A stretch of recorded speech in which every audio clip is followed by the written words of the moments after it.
오늘 본문을 가지고 우리를 부르시는 하나님이라는 제목으로 함께 말씀을 나누려고 합니다. 오늘 우리가 살펴보는 이사야 65장의 말씀은 우리가 앞서 살펴본 이사야 64장에 대한 하나님의 대답이라고 말할 수 있습니다. 이사야 64장에서 이사야 선지자는 하나님의 백성들을 위해서 함께 중보기도하며 하나님은 어떤 분이신지에 대해서 고백을 올려드렸습니다. 그래서 이사야는 하나님은 우리를 구원하시는 분이시며 우리의 인생을 만드시는 분이라고 하나님께 고백했습니다. 그리고 오늘 본문 65장을 통해 하나님께서는 그 기도에 대한 응답으로 말씀하고 계십니다. 오늘 우리가 읽은 65장 1절을 통해 하나님께서는 나를 구하지 아니하던 자에게 물음을 받았고 나를 찾지 아니하던 자에게 찾아냄이 되었다라고 말씀하십니다. 그리고 하나님께서는 백성들에게 내가 너희를 불러내었다라고 말씀하시면서 하나님께서 왜 우리를 부르시는지에 대해서 말씀하고 계십니다. 그렇다면 하나님께서는 자신들의 백성을 왜 부르셨을까요? 그리고 부르심을 받은 우리는 그 부르심에 순종할 때 하나님 안에서 어떠한 은혜를 누리면서 살아갈 수 있을까요? 이러한 질문을 가지고 오늘 말씀을 살펴보려고 합니다.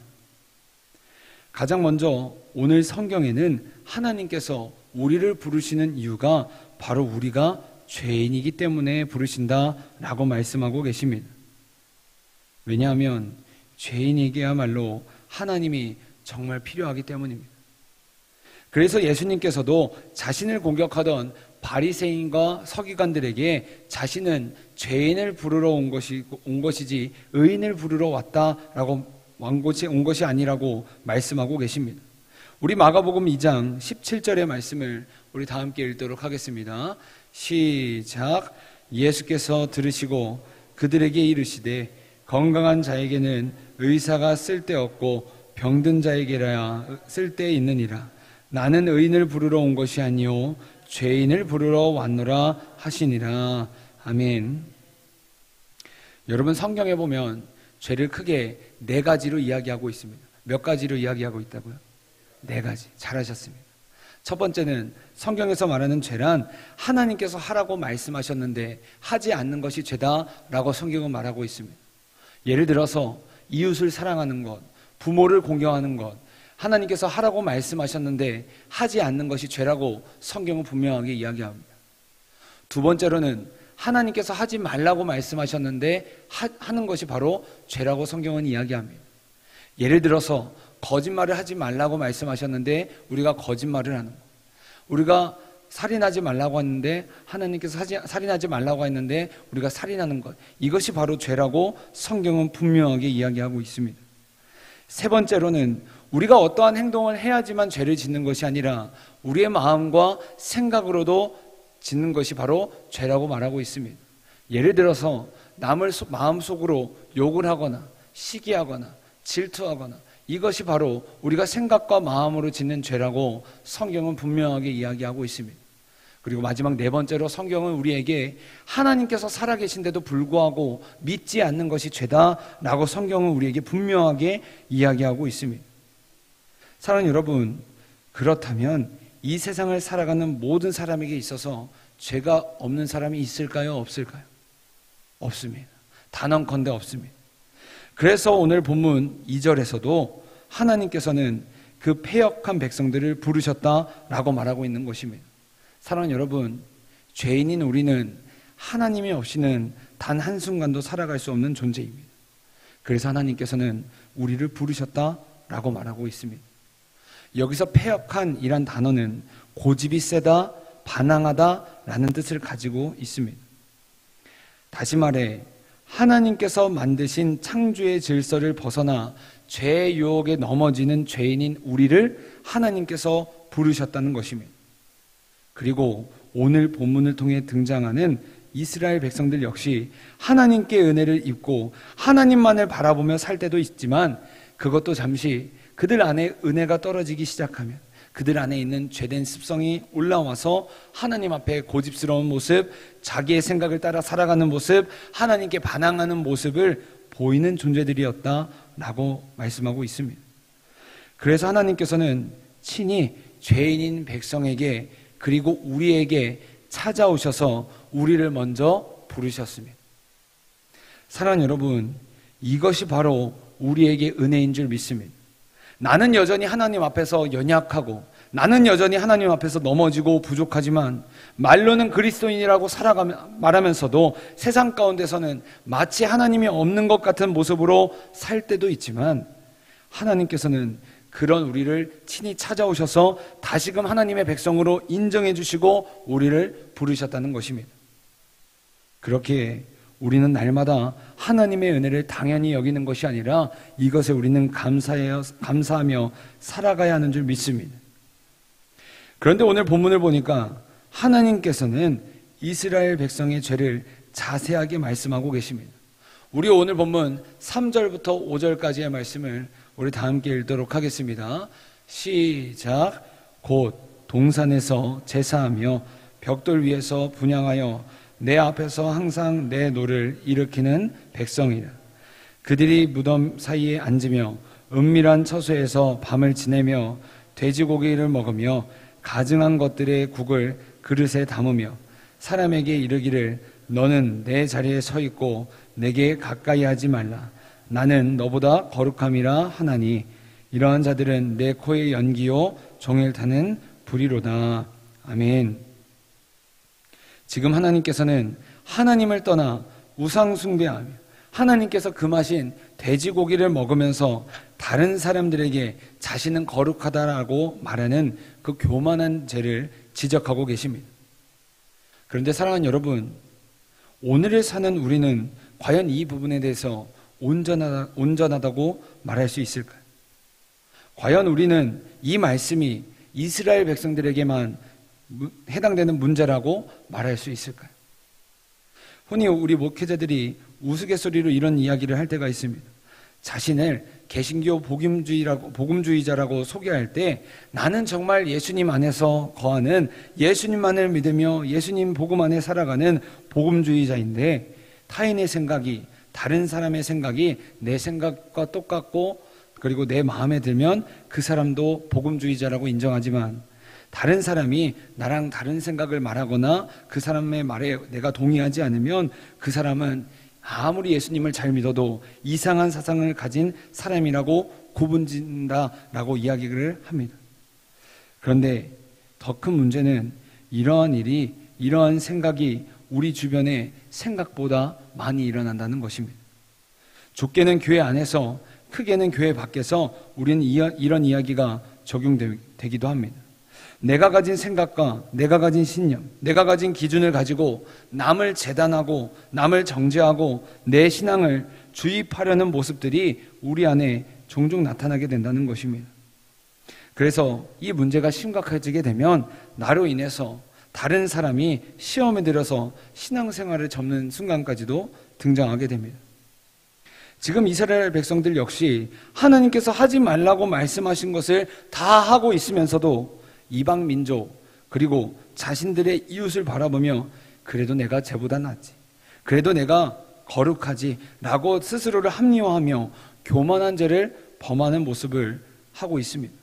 그래도 난 예수님을 믿으니까, 나는 너랑 달리 그리스도인이니까, 나는 선택받은 하나님의 백성이니까 이와 같은 일종의 우월의식을 이스라엘 백성들이 가지고 있었다는 것입니다.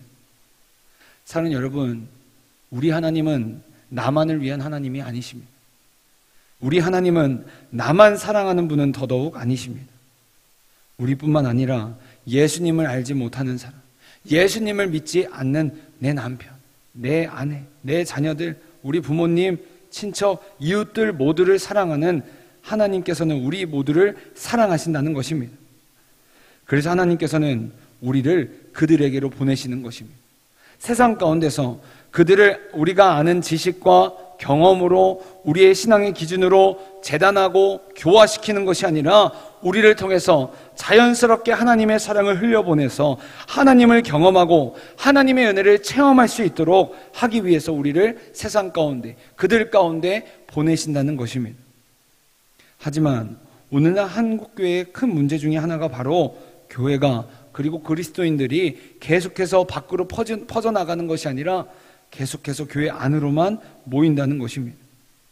이로 인해 세상과 어울리지 못하고 예수님을 믿지 않는 사람들을 나와 다르다고만 치부해버리고 생각해서 우리가 세상 가운데 그 교회로 제대로 힘을 쓰지 못한다는 현실입니다. 사랑하는 여러분, 우리에게는 교회라는 곳이 너무나도 익숙하고 편한 곳이지만 하나님을 모르는 사람들에게 있어서 교회의 문턱은 생각보다 굉장히 높습니다. 그래서 우리는 이 문턱을 낮추기 위해서라도 우리가 먼저 세상 가운데 세상 사람들에게 찾아가서 그들과 함께 교제하며 하나님의 사랑을 흘려보내야만 한다는 것입니다. 하나님께서도 죄인인 우리를 먼저 찾아오셔서 부르셨습니다. 따라서 우리가 진정으로 하나님의 백성이라면 우리 역시 하나님의 사람들을 하나님께서 사랑하는 그 사람들에게 나아가야만 한다는 것입니다. 세상으로 나아가 하나님을 선포하고 예수의 향기를 흘려보내야만 한다는 것입니다. 이것이 바로 그리스도인의 사명이자 책임인 것입니다.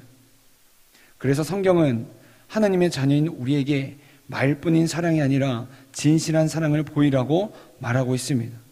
우리 요한일서 3장 18절의 말씀을 우리 다 함께 읽도록 하겠습니다. 시작. 자녀들아, 우리가 말과 혀로만 사랑하지 말고 행함과 진실함으로 사랑하자. 아멘. 그러므로 바라기는 죄인인 우리를 하나님께서 먼저 찾아오셔서 우리를 백성으로 삼아주시고 사랑해 주셨던 것처럼 우리도 세상에서 예수님의 사랑을, 예수의 향기를 흘려보내는 세상의 교회로 세워질 수 있길 간절히 바랍니다. 그리하여 우리를 통해 하나님의 살아계심을 드러내고 우리가 하나님께서 마음껏 사용하시는 살아있는 도구가 될 수 있길 간절히 원합니다. 이와 같이 죄인인 우리가 하나님의 부르심에 순종하여 하나님의 종으로 살아갈 때 하나님께서는 오늘 본문 8절과 9절의 말씀처럼 우리가 하나님 안에 거하는 복을 누리게 될 것이다 라고 분명하게 말씀하고 계십니다. 사랑하는 여러분, 우리가 흔히 복이라는 말씀을 듣게 되면 흔히 물질이라는 생각을 많이 떠올리게 됩니다. 그런데 오늘 본문 9절의 하반부를 보면 나의 종들이 거기에 살 것이다 라고 말하고 있습니다. 다시 말해 하나님의 부르심을 받아 하나님의 종으로 살기로 결단한 하나님의 자녀들은 하나님이 예비하신 곳, 하나님께서 하나님과 함께 동행하는 곳, 하나님 안에 거하는 삶을 살게 될 것이다 라고 말씀하고 계십니다. 마치 창세기에 등장하는 요셉이 어디에 있든지 하나님과 함께 하심으로 형통의 복을 누렸던 것처럼 하나님의 자녀들은 하나님과 함께하는 삶의 복을 누리게 된다라는 것입니다.